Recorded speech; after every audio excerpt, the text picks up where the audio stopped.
नमस्कार, मैं प्रवीण गौतम और आप देख रहे पब्लिक मीटर। दोस्तों, वीडियो में बात करेंगे कि जब गलगोटिया यूनिवर्सिटी को लेकर, पीएम मोदी की फोटोबाजी को लेकर और मिसमैनेजमेंट को लेकर दिल्ली में चल रहे एआई समिट का दुनिया भर में मजाक बन रहा है, तो पीएम मोदी का कौन सा बयान वायरल किया जा रहा है और इस पर राहुल गांधी का क्या रिएक्शन सामने आया है, यह भी आपको दिखाएंगे।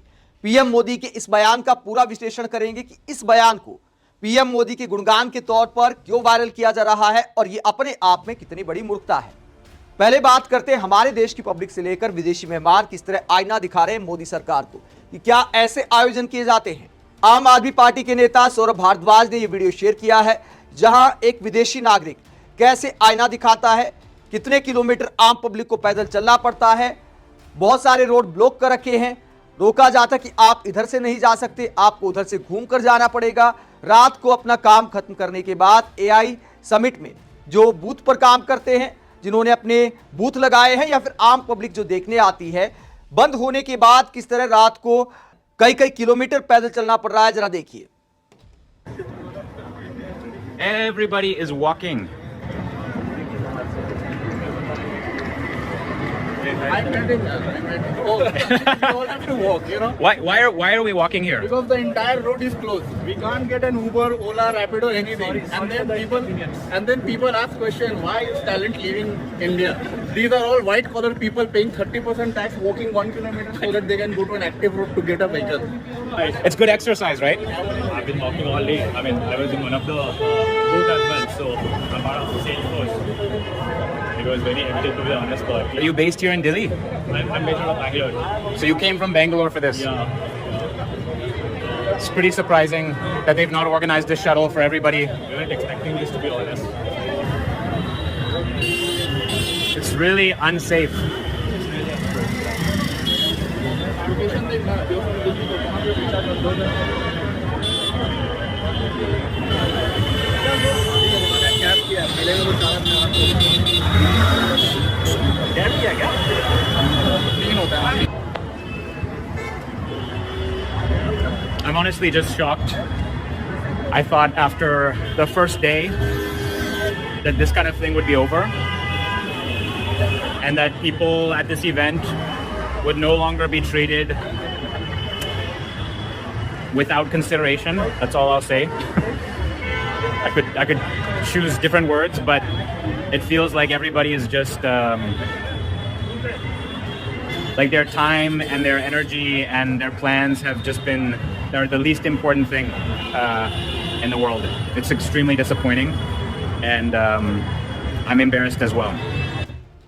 तो यहां पर विदेशी नागरिक भी आईना दिखा रहे हैं किस तरह का मिसमैनेजमेंट है। ये भाई साहब कहते हैं कि पहले दिन के बाद उम्मीद थी कि हालात सुधरेंगे, लेकिन लगता है कि लोगों की कोई परवाह नहीं है। और पब्लिक इस वीडियो में यह भी कहती है कि जो टैक्स पे करते हैं उन्हें बदले में क्या मिल रहा है। कोई कैब की व्यवस्था नहीं है। जब दुनिया भर में ऐसे इवेंट आयोजित होते हैं एआई समिट टाइप के, तो वहां पर क्या होता है। ऐसे कई इवेंट कवर करने वाली पत्रकार स्तुति मिश्रा क्या कहती है इस पूरे मामले को लेकर। उन्होंने ये लंबा चौड़ा पोस्ट किया और ये कहा कि 2.5 घंटे इंतजार करना पड़ा वीवीआईपी मोमेंट की वजह से। कैब के लिए कितना पैदल चलना पड़ा, ये अपनी आप बीती बताती हैं और क्या कहती है अपने एक्सपीरियंस के आधार पर क्या सुनाती है पीएम मोदी को। स्तुति मिश्रा ने कहा कि अभी अभी भारत मंडपम से सीधे लोधी गार्डन तक पैदल चलने के बाद कैब मिली। कुल 2.5 घंटे इंतजार करना पड़ा सिर्फ वीवीआईपी मोमेंट की वजह से। समिट में कई अच्छी चीजें हो रही हैं, लेकिन सीधी बात यह है कि अगर आप ट्रैफिक मैनेज नहीं कर सकते तो हर किसी को बुलाने की जरूरत नहीं है। अगर वीवीआईपी के लिए सड़कें बंद करनी है तो आम लोगों के निकलने की भी व्यवस्था होनी चाहिए। जब मिश्र ने 2027 में मेजबानी की थी इस तरह के इवेंट की, जो इस इवेंट से आधे से भी छोटा था, तब शर्म अल शेख में प्रतिभागियों को लाने ले जाने के लिए विशेष बसें चलाई गई थी, पास की व्यवस्था भी थी। दुबई ने 2023 में सुनिश्चित किया था कि शाम के समय सैकड़ों कैब बाहर कतार में तैयार खड़ी रहें। सिर्फ वेन्यू सजाना ही ऐसे बड़े आयोजनों का प्रबंधन नहीं होता। तो यहां पर अश्विनी वैष्णव को स्तुति मिश्रा ने आईना दिखाया है, जो मिनिस्टर है, आईटी मिनिस्टर है, जिनकी जिम्मेदारी है, जिनकी जवाबदेही है कि कोई मिसमैनेजमेंट ना हो। स्तुति मिश्रा कहती है कि सिर्फ भारत मंडपम को सजा देना ही आपकी जिम्मेदारी नहीं है, आगे की व्यवस्था भी देखनी पड़ती है कि पब्लिक बाहर निकलेगी तो ट्रांसपोर्ट के क्या हालात होंगे, उनके लिए कैब की व्यवस्था पास में होगी या नहीं होगी, कौन सा गेट बंद रखना है, कौन सा गेट खोलना है, ताकि लोगों को परेशानी ना हो। लेकिन लगता है इन सारी बातों का कोई ध्यान नहीं रखा गया। अश्विनी वैष्णव जैसे लोगों को मंत्री इसलिए बनाया गया था कि ब्यूरोक्रेट हैं, कोई नेता तो है नहीं, कोई जनाधार तो है नहीं, चुनाव लड़कर तो आए नहीं है कि जनता ने वोट देकर जिताया है। मोदी जी ने कहा कि इन्हें इसलिए मंत्री बनाया गया है कि काबिल हैं, लेकिन लगता है कि अब रीलबाजी का चस्का लग गया है। अब नेता बनने की कोशिश कर रहे हैं तो काम भूल गए हैं। काम याद होता तो लोगों को इस तरह परेशानी का सामना नहीं करना पड़ता। अब कांग्रेस सहित विपक्षी नेता आरोप लगा रहे हैं कि वीवीआईपी कल्चर ने, पीएम मोदी की फोटोबाजी ने एआई समिट का मजाक बना दिया है। एआई समिट में अव्यवस्थाएं देखने को मिल रही हैं। तो बीजेपी की तरफ से क्या बयान वायरल किए जा रहे हैं, पब्लिक को क्या दिखाया जा रहा है? 2026 में हम जी रहे हैं और यह दिखाया जा रहा है कि देखिए पीएम मोदी ने किस एआई के जमाने में पहुंचा दिया है, मोबाइल डेटा कितना सस्ता कर दिया है। ऋषि बागड़ी बीजेपी का अक्सर समर्थन ही करते नजर आते हैं और कांग्रेस राहुल गांधी को ट्रोल करने वाले चेहरे माने जाते हैं ऋषि बागड़ी। इन सहित तमाम आईटी सेल वाले भी इस वीडियो को वायरल कर रहे हैं। और क्या दिखाया जा रहा है, पीएम मोदी ने आज तक के मंच पर क्या बोला था, कुछ समय पहले का वीडियो है, नया वीडियो तो नहीं है, लेकिन इसे वायरल किया जा रहा है। और क्या दिखाया जा रहा है देश की जनता को, जिस पर पब्लिक ने भी शानदार जवाब दिया है, आईना दिखाया है। राहुल गांधी का भी रिएक्शन आया है इस वीडियो को लेकर। पहले आपको बताते हैं कि पीएम मोदी ने क्या कहा है इस वीडियो में। इस वीडियो में पीएम मोदी कहते हैं ये जो मोबाइल डेटा है आज आपके हजारों रुपए बचा रहा है, आपको मालूम ही नहीं है क्योंकि भूल जाते हैं और ये लोग बताते नहीं हैं, यानी मीडिया वाले, आज तक वाले, टीवी चैनल वाले बताते नहीं कि मोदी जी ने मोबाइल डेटा कितना सस्ता कर दिया है। आगे कहते हैं 10 साल पहले मोबाइल डेटा 250 रुपए पर जीबी होता था, 250 रुपीज पर जीबी। ये 10 साल पहले की बात कर रहा हूं मैं। आज जितने जीबी एक सामान्य भारतीय हर महीने खर्च करता है, उस हिसाब से अगर करता तो उसका टेलीफोन का महीने का बिल होता कम से कम 4 से 5 हजार रुपए से ज्यादा।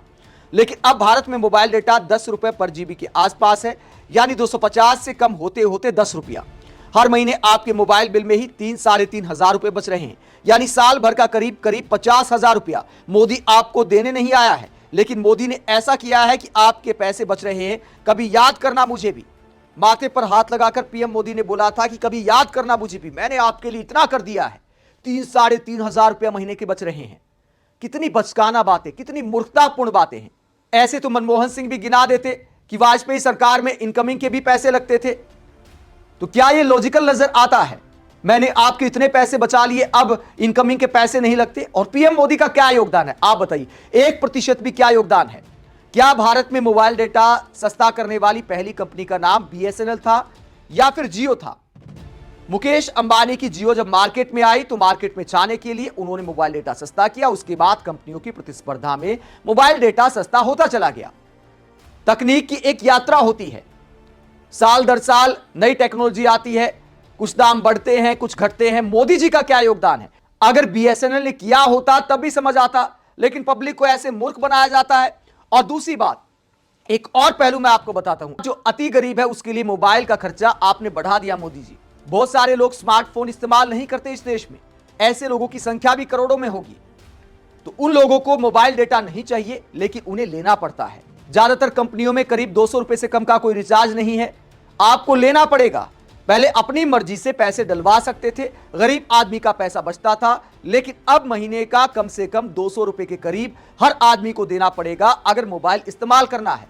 अब तो इनकमिंग भी बहुत जल्दी बंद हो जाती है। और पीएम मोदी गिनाते हैं, पीएम मोदी का वीडियो मोदी समर्थक वायरल करते हैं कि मोदी जी ने डेटा सस्ता कर दिया, जबकि इसमें मोदी जी का कोई लेना देना नहीं है।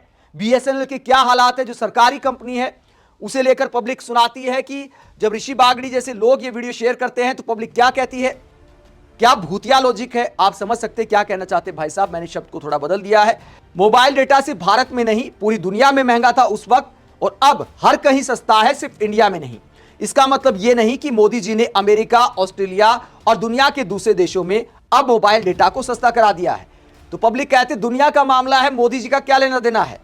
कई लोग कटाक्ष करते हुए कहते हैं कि देखिए 2014 से पहले तो लगता है कि आदिवासियों के जमाने में जीते थे, कपड़ा उपड़ा नहीं था, मोबाइल नहीं था, सब मोदी जी ने किया है। इस तरह पब्लिक कटाक्ष करती है बीजेपी समर्थकों के इस प्रचार पर। वही कांग्रेस की तरफ से इस वीडियो पर क्या रिएक्शन आया है। जब बीजेपी वाले इसे वायरल कर रहे हैं तो देखिए 1 घंटे पहले कांग्रेस ने भी यह वीडियो जारी किया है, नरेंद्र मोदी जी युवाओं को रील नहीं रोजगार चाहिए। और इसमें राहुल गांधी ने क्या कहा था, जरा सुनिए। युवाओं से यह सवाल पूछना चाहता हूं, आप रील बनाना चाहते हैं या आप रोजगार चाहते हैं?